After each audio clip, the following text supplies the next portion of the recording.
Hello guys, good morning all of you. Welcome to DS GK 12 में आपका स्वागत है। मैं धर्मेंद्र सिंह हाजिर हूँ आज 8 अगस्त के करंट अफेयर लेके। कृपया वीडियो को अंत तक देखें, पूरा देखें तथा वीडियो को ज़्यादा लाइक से एंड सब्सक्राइब करना ना भूलें। तो दोस्तों आइए अब आते हैं हम अपने वीडियो की तरफ। तो दोस्तों आज का हमारा जो पहला क्वेश्चन है वो है, हिरोशिमा दिवस कब मनाया जाता है। तो दोस्तों ये हिरोशिमा दिवस कब मनाया जाता है, तो ये है दोस्तों, ये मनाया जाता है 6 अगस्त को। और दोस्तों ये क्यों मनाया जाता है, थोड़ा सा उसके बारे में जान लेते हैं। हम थोड़ा सा भी डिटेल में जाते हैं। एक्चुअली 6 अगस्त को हुआ क्या था। 6 अगस्त को अमेरिका ने जापान पर परमाणु बम गिराया था। और 6 अगस्त को ये हिरोशिमा के अंदर इन्होंने एक परमाणु बम गिराया था, जिसमें करीबन 1.5 लाख के करीब लोग मतलब मारे गए थे। और जो वैसे घायल हो गए थे उनकी तो काफ़ी ज़्यादा क्वांटिटी है। और आज भी वहाँ पे जो पुष्टें पैदा होती है उसका असर उस पर आज भी दिखता है, आज भी उसमें कोई ना कोई इफ़ेक्ट मिल जाता है। ठीक है दोस्तों, तो उसी की याद में ये हीरो जो वहाँ के जो प्रिजन हैं, जिनके मतलब इस युद्ध के अंदर जिन्होंने अपने जो है मतलब प्रिजन खोए हैं, तो वो उसकी याद में वहाँ पे एक स्मारक है, वहाँ पे इसको दिवस को मनाते हैं। एक्चुअली हुआ क्या था दोस्तों, जब सेकंड वर्ल्ड वार हुआ था, कब 1939 से लेकर 1945 तक, तो उस टाइम जब जापान था, जापान की पोजीशन काफ़ी अच्छी चल रही थी। बट हुआ क्या था कि जैसे ही अमेरिका ने जापान पे 2 बम गिराए थे दोस्तों, एक 6 अगस्त को और एक गिराया था उन्होंने कब, 9 अगस्त को। जो 6 अगस्त को गिराया था उसका नाम क्या था, लिटिल बॉय। ठीक है दोस्तों, और ये कहाँ गिरा था, ये हिरोशिमा में गिरा था। और जो एक 9 अगस्त को फिर दोबारा गिराया था, वो कहाँ गिराया था, नागासाकी। और ये कब, इसका नाम क्या था, फैटमैन। ठीक है दोस्तों, ये 2 परमाणु बम, लिटिल बॉय एंड फैटमैन नाम के 2 परमाणु बम इन्होंने गिराए थे हिरोशिमा और नागासाकी पे 6 अगस्त को, 9 अगस्त को। तो उसी की याद में ये दिन मनाया जाता है। और जैसे ही दोस्तों बम गिरा उसके तुरंत बाद ही तुरंत बाद ही जापान सरकार ने अपने आप को सरेंडर कर दिया और युद्ध वहीं पे समाप्त हो गया 1945 के अंदर। ठीक है दोस्तों, तो आई होप आपको थोड़ा पता चल गया होगा डिटेल में क्या सीन था। अब आते हैं दोस्तों अपने क्वेश्चन नंबर 2 पे। किस राज्य सरकार ने सभी स्कूलों में गुणवत्ता का आंकलन करने के लिए सर्वेक्षण करने की घोषणा की। तो दोस्तों ये क्या है, एक्चुअली जितने भी गवर्नमेंट स्कूल हैं या जो गवर्नमेंट जिनको पैसे देती है, ग्रांट देती है, तो क्या है, उन सभी स्कूलों की गुणवत्ता की जांच होगी। अर्थात वहाँ पे जो एजुकेशन का लेवल है वो कैसा है, हाई है, क्या है। तो उसी गुणवत्ता के आधार पर अभी इन्होंने एक सर्वेक्षण करने की घोषणा की है। ऐसा किसने किया, पंजाब सरकार ने। ठीक है दोस्तों, तो पंजाब सरकार ने अभी सबके लिए ये मतलब एक सर्वेक्षण करेंगे। और ये सर्वेक्षण कैसे होगा दोस्तों, ये एक्चुअली क्विज बेस होगा। वहाँ पे एक क्विज प्रतियोगिता होगी, मतलब कंपटीशन होगा। और उसके आधार पर इन स्कूलों का रैंकिंग का आंकलन किया जाएगा और किसको क्या रैंकिंग दी जानी है उस हिसाब से। ठीक है दोस्तों, अब बात है किसकी, पंजाब की। तो पंजाब की दोस्तों कैपिटल क्या है, पंजाब की कैपिटल है चंडीगढ़। अब दोस्तों हरियाणा और पंजाब की दोनों की जो कैपिटल है वो कॉमन है, चंडीगढ़। और यहाँ के जो मतलब हाई कोर्ट है वो पंजाब और हरियाणा का दोनों का मिक्स है, चंडीगढ़ के अंदर ही। ठीक है दोस्तों, और यहाँ के जो चीफ जस्टिस है वो कौन है दोस्तों। अब दोस्तों बात है कहाँ की, पंजाब की। तो पंजाब की कैपिटल क्या है, चंडीगढ़। ठीक है दोस्तों, और यहाँ के जो चीफ मिनिस्टर हैं वो कौन है, अमरिंद कौन है दोस्तों, हाँ, कैप्टन अमरिंदर सिंह। गवर्नर कौन है, वीपी सिंह बदनौरे। और चीफ जस्टिस हैं दोस्तों यहाँ के रविशंकर साहब। यह है हरियाणा और पंजाब दोनों के कॉमन है। और टोटल नंबर ऑफ डिस्ट्रिक्ट है दोस्तों कितनी, 22। और हरियाणा की भी सेम टू सेम 22 ही हैं। और लोकसभा की सीटें हैं 13, राज्यसभा 7 और विधानसभा की सीटें हैं 117। यहाँ पे दोनों में थोड़ा सा डिफरेंस है। ठीक है दोस्तों। अब बात है पंजाब की, और पंजाब में दोस्तों गिद्दा, भांगड़ा और बसंत पंचमी काफ़ी अच्छे फेस्टिवल और डांसेज है जो वहाँ पे मनाया जाता है। ठीक है दोस्तों। अब आते हैं दोस्तों अपने क्वेश्चन नंबर 3 पे। हाल ही में सेबी के चेयरमैन अजय त्यागी का कार्यकाल कितने महीने और बढ़ा दिया गया? दोस्तों अभी जो सेबी है उसके चेयरमैन कौन है? फिलहाल है अजय त्यागी, और अभी इनके कार्यकाल को कुछ टाइम के लिए और एक्सटेंड कर दिया है। तो दोस्तों ये कितने दिन एक्सटेंड किया है? तो ये किया है दोस्तों,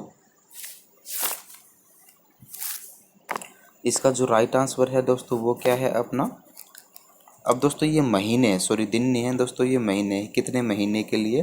तो ये है दोस्तों, इसका जो राइट आंसर होगा वो अपना ऑप्शन होगा ऑप्शन बी, 18 महीने। तो 18 महीने के लिए इसको और एक्सटेंड कर दिया गया। अब दोस्तों बात है सेबी की। सेबी क्या है? Security and exchange board of India. ठीक है दोस्तों। और इसकी स्थापना कब हुई दोस्तों? इसकी स्थापना हुई थी 12 अप्रैल 1992 में। हेडक्वार्टर कहाँ है दोस्तों? मुंबई के अंदर। और यहाँ के चेयरपर्सन तो आपको पता है कौन है? अजय त्यागी। अब आते हैं दोस्तों क्वेश्चन नंबर 4 पे। हाल ही में अमेरिका का पहला अश्वेत एयरफोर्स प्रमुख किसे नियुक्त किया गया है? तो दोस्तों क्या है, अभी अमेरिका के अंदर पहला अश्वेत एयरफोर्स जो उनका एयरफोर्स का हेड अब वो नियुक्त किया गया है। नहीं तो अब तक क्या, जितने भी जो भी इनके हेड बनते थे एयरफोर्स के, वो क्या थे, सभी गोरे बनते थे, अर्थात क्या है, अंग्रेज टाइप के गोरे लोग। लेकिन पहला है जो इसके अंदर मतलब ब्लैक बना है।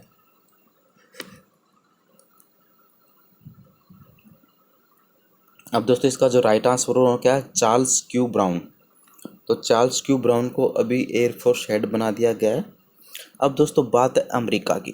तो अमेरिका की कैपिटल क्या है दोस्तों? Washington DC.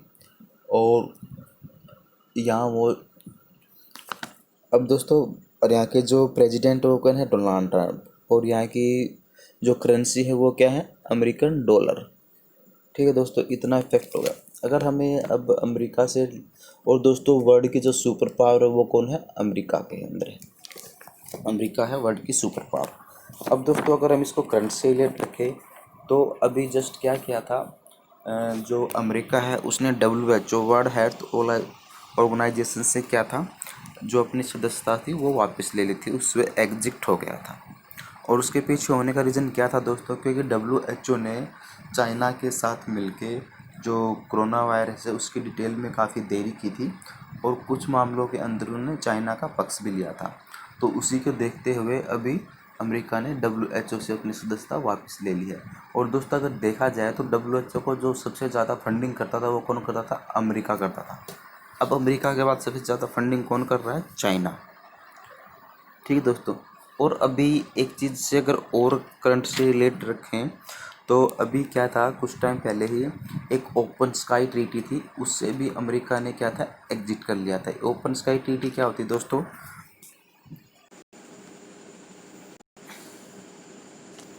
अभी दोस्तों क्या था, अमेरिका ने एक ओपन स्काई ट्रीटी से भी एग्जिट कर लिया था। ओपन स्काई ट्रीटी क्या होती है दोस्तों? जैसे कि जिन देशों के बीच यह ट्रीटी होती है, ये अनुबंध होता है ओपन स्काई ट्रीटी, तो उसमें क्या होता है, कोई भी मतलब कंट्री का आपका जो कोई एरोप्लेन है या हेलीकॉप्टर है वहाँ पे जाके जांच कर सकता है। जांच इन द सेंस वहाँ पे एक तरीके से मतलब क्या है, जासूसी कर सकता है। बस शर्तें क्या है कि उस जो भी वो एरोप्लेन या हेलीकॉप्टर दूसरी जो सीमा के बाउंड्री के अंदर घुसता है उसमें किसी भी तरह का आर्मड या हथियार नहीं होने चाहिए।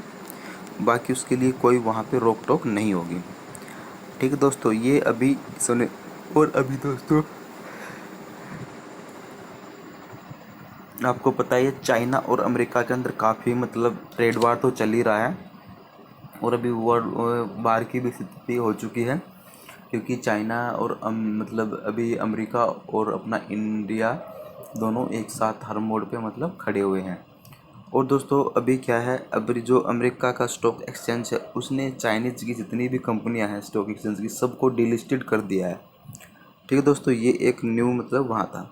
और अभी दोस्तों पाकिस्तान ने क्या है, एक अभी अध्यादेश पास किया था जिसके अंदर क्या था कि अगर आप किसी भी जो सरकारी चीज़ें हैं, सरकारी प्रॉपर्टी को नुकसान पहुँचाओगे तो उसमें आपके लिए सज़ा का प्रावधान है। लेकिन पहले ऐसा नहीं था, क्योंकि दोस्तों अभी पता होगा, अभी कुछ टाइम पहले ही अमेरिका में एक बहुत बड़ा जन विद्रोह हुआ था, जिसके अंदर क्या था, एक जो ब्लैक व्यक्ति था, उसको क्या था कि जो पुलिस कस्टडी में एक गोरे व्यक्ति जो पुलिस वाला था उसने मार दिया था। तो उसको लेके इतना तगड़ा हंगामा हुआ था कि बस पूछो मत, बहुत ज़्यादा इतने। और वो अकेला अमेरिका में नहीं रहा, वो यूरोप में, पूरे यूरोप के अंदर वो फैल गया था। ब्रिटेन तक भी उसकी मतलब वहाँ पे भी इस तरह के दंगे होने लगे थे। तो उसी को लेके अभी इन्होंने एक नया बिल बना दिया था जिसके अंदर सज़ा का प्रावधान होगा। ठीक है दोस्तों, इतना हो गया अपना किसके बारे में। और दोस्तों अगर इंडिया और अमेरिका की बात करें तो इसके अंदर कौन सी एक्सरसाइज होती है अभी, एक होती है पास एक्सरसाइज, अभी कुछ टाइम पहले हुई थी, ये अपने हिंद महासागर के अंदर अंदर हुई थी। और अभी दोस्तों लेटेस्ट क्या है, अमेरिका ने जो पाकिस्तान एयरलाइंस है उसकी उड़ानों पर रोक लगा दी है। और रोक लगाने का रीज़न क्या है, क्योंकि जो अमेरिका के टोटल 800 में से 200-250 व्यक्ति ऐसे हैं जिन्होंने जो ट्रेनिंग की हुई है या जो डिग्री है वो फर्जी है, मतलब ऐसे ही बनवाई हुई है। तो उसी की जो जांच हो रही है, उसी से लेकर उन्होंने इस भी उड़ान को रद्द कर दिया। अब आते हैं दोस्तों अपने क्वेश्चन नंबर 5 पे। हाल ही में भारतीय एयरटेल ने किसके साथ क्लाउड समाधान के लिए समझौता किया? तो दोस्तों सबसे पहले हम ये जानते हैं क्लाउड समाधान क्या होता है। अभी दोस्तों आपने देखा होगा कि हर मतलब कंपनी, जैसे कि MI आता है, एप्पल आता है, इसका अपना एक क्लाउड होता है। क्लाउड क्या होता है, जहाँ पे जो भी इससे जैसे इस कंपनी में कोई फ़ोन लेता है तो उस फ़ोन में जो डाटा स्टोर होता है क्लाउड के अंदर, वो क्या है, वो जो कंपनी जैसे सैमसंग है, एप्पल है, MI है, तो उसका जो सर्वर है उसके वहाँ पे जाके वो डाटा स्टोर हो जाता है। तो ऐसा अभी कौन करता है, भारतीय एयरटेल भी कर रहा है। और इसने किसके साथ को दोस्तों किया गया, ये किया है अमेजन के साथ। अब दोस्तों बात है भारतीय एयरटेल की, इसकी स्थापना को भी 1995 में। हेडक्वार्टर का है न्यू दिल्ली, इसके CEO कौन है, भूपाल विट्ठल। अब दोस्तों अमेजन, दोस्तों काफ़ी मतलब एक ऑनलाइन सेलिंग कंपनी है। और इसके जो अमेजन के जो संस्थापक है जेफ जेस जेफ बेजोस, वो पूरे वर्ल्ड में मतलब ऑल ओवर वर्ल्ड के अंदर सबसे रिचेस्ट पर्सन की कैटेगरी में सबसे टॉप पे आते हैं। ठीक है दोस्तों, अब आते हैं अपने क्वेश्चन नंबर 6 पे। जम्मू कश्मीर के नए उपराज्यपाल कौन नियुक्त हुए हैं? तो दोस्तों अभी जम्मू कश्मीर का अभी जो राज्य पहले दोस्तों उपराज्यपाल कौन थे, ये लेफ्टिनेंट गवर्नर थे गिरीश चंद्र मुर्मू। तो अभी गिरीश चंद्र मुर्मू का स्थान लेके कौन आ गए, यहाँ आ गए हैं अपना मनोज सिन्हा। तो इसका जो राइट आंसर है दोस्तों वो अपना ऑप्शन बी। और दोस्तों अब काफ़ी टाइम बाद ऐसे पर्सन आए हैं जो पॉलिटिक्स से रिलेटेड हैं। ये पहले बीजेपी के अंदर थे, लेकिन अब इनको क्या है, गवर्नर बना दिया गया है, लेफ्टिनेंट गवर्नर। एक्चुअली दोस्तों पहले क्या थे, जम्मू कश्मीर के अंदर गवर्नर नियुक्त होते थे, बट क्या है, जब से धारा 370 और 35A वहाँ से हटी है, तो उसके बाद क्या है, इसको जम्मू कश्मीर को तोड़ के 2 यूनियन टेरिटरी के अंदर डिवाइड कर दिया है, एक जम्मू एंड कश्मीर और एक लद्दाख। तो अब टोटल और ऑल ओवर जो हमारे इंडिया के अंदर यूनियन टेरिटरीज हैं वो कितनी है, 7 और 2 9 हो गई हैं। और जो हमारी स्टेट्स हैं वो 28, पहले 29 थी। ठीक है दोस्तों, तो जब से धारा 335 हटाई है उसके बाद से अब इनको ये नया जम्मू कश्मीर के उपराज्यपाल मनोज सिन्हा को बना दिया गया है। ठीक है दोस्तों, अब दोस्तों आते हैं अपने क्वेश्चन नंबर 7 पे। किस राज्य सरकार ने परिवार पहचान पत्र योजना स्टार्ट की है? तो दोस्तों परिवार पत्र योजना क्या है, सबसे पहले इसके बारे में थोड़ा जान लेते हैं। एक्चुअली दोस्तों ये क्या योजना है, एक्चुअली इस योजना में क्या है, इस योजना के अंतर्गत जो राज्य के 56 लाख परिवारों को अगले 3 महीने के भीतर क्या है, परिवार का जो पहचान पत्र होता है वो बना के दिया जाएगा सबका, इस तरीके से वोटर ID कार्ड टाइप का जो पहचान पत्र है वो सबको बना के दिया जाएगा। और अभी इन्होंने यह टारगेट रखा है। ठीक है दोस्तों, आने वाले कितने में, 3 महीने के अंदर। और अब दोस्तों बात है हरियाणा की, तो हरियाणा की कैपिटल क्या है, चंडीगढ़। और हरियाणा का जो फॉर्मेशन हुआ था दोस्तों को होता है 1 नवंबर 1966 को। पहले ये पंजाब का पार्ट था, जब हरियाणा का फॉर्मेशन हुआ था तो टोटल कितनी डिस्ट्रिक्ट थी? यहाँ पे 6 डिस्ट्रिक्ट थी। ठीक है दोस्तों, स्टार्टिंग के अंदर। लेकिन अब अगर देखा जाए तो अब कितने टोटल 6 जोन थे और अब वो हो गए हैं टोटल हमारी 22 डिस्ट्रिक्ट हो गई हैं हरियाणा के अंदर। अब दोस्तों बात हरियाणा की, तो हरियाणा के कैपिटल मैंने आपको बता दिया चंडीगढ़। चीफ मिनिस्टर को मनोहर लाल खट्टर और गवर्नर कौन है? सत्यदेव नारायण आर्या। और चीफ जस्टिस आपको पता ही दोस्तों रविशंकर जहाँ। ठीक है दोस्तों, लोकसभा की सीटें कितनी हैं? 10, राज्यसभा 5 और विधानसभा की सीटें हैं टोटल 90। नंबर ऑफ डिस्ट्रिक्ट होती हैं तो टोटल 22। इतना हो गया हरियाणा के बारे में।